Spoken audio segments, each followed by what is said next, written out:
कारण वहिनीची जी काम करण्याची पद्धत आहे त्याला कधीच तोड नाही. त्यामुळे वहिनीची सत्ता 100% येणार. आता गेले 25 वर्ष ज्यांची सत्ता होती त्यांना जे प्रश्न सोडवता आले नाहीत ते युवक क्रांतीनं गेल्या 2.5-3 वर्षामध्ये सोडवलं.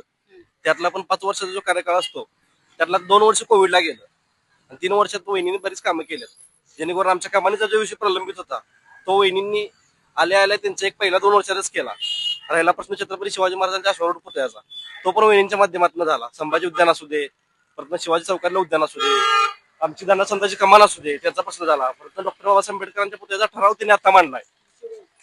परत 382चा जो मुद्दा आहे तो गेला अनेक वर्ष प्रलंबित होता.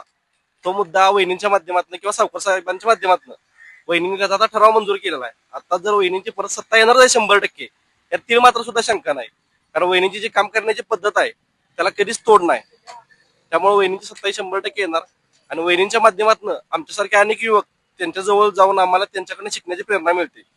त्यामुळे वहिनींची सत्ता येणार 100% नगराध्यक्ष श्रीमती प्रवीण सालपे होणार, यात 1% शंका नाही. हे आहे गोकुळचं श्रीखंड, अगदी जिभेवर रेंगाळणार. जिभेवरच नाही तर मनावरही रेंगाळणार. गोकुळ श्रीखंड, मनावर रेंगाळणार.